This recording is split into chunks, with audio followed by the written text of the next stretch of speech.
أهلا بكم متابعي جريدة اليوم السابع في كل مكان.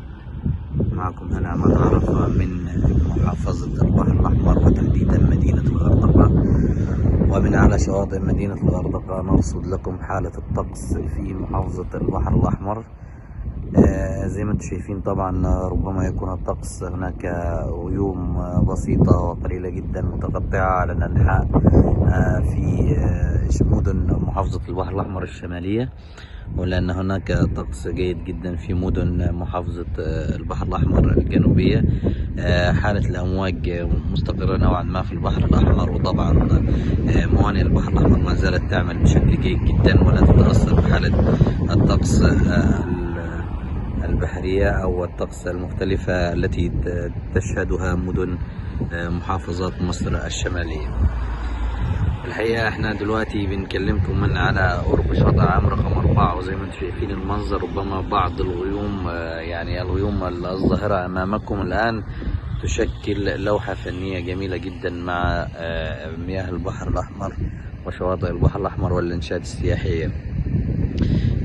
الحقيقة يعني طقس اليوم في محافظة البحر الأحمر كما ذكرت من قبل غيوم متقطعة وقليلة جدا، ربما خلال الساعات القليلة المقبلة يعني تشهد أي يعني هطول الأمطار في مدن محافظة البحر الأحمر حتى الآن، وسنرصد لكم خلال الساعات المقبلة إن شاء الله في حالة سقوط أمطار من عدمه.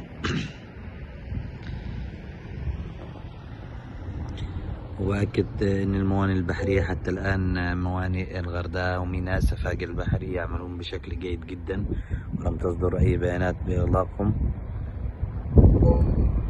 ومن المقرر النهارده نقول حركة الموانئ النهارده حركة موانئ البحر الأحمر يعني تسير بشكل جيد جدا.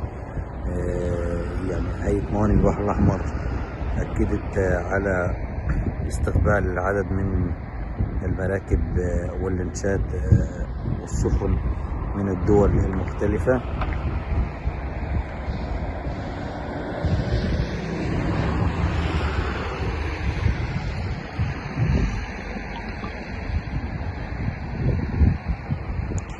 يعني مثلا أكدت هيئة موانئ البحر الأحمر النهاردة في 8 سفن متواجدة على أرصفة الموانئ البحرية، وكم يتم تداول 10,000 طن بضائع مختلفة و714 شاحنة، وحركة الواردات تقريبا 1200 طن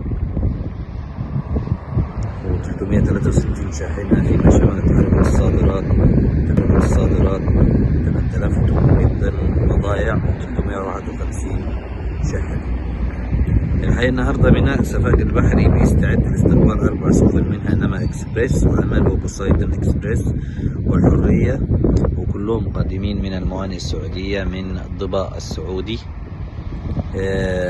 وطبعا غادرت أمس سفينتين هي الحرية وبوسايدن اكسبريس من ميناء سفاجة البحر في محافظة جنوب سيناء أو شرم الشيخ تحديدا. هيئة موانئ البحر الأحمر هو الميناء تابع لهيئة موانئ البحر الأحمر. الهيئة أعلنت عن وصول يخت سياحي اسمه سان رايز قادم من ميناء جدة السعودي طوله 75 متر.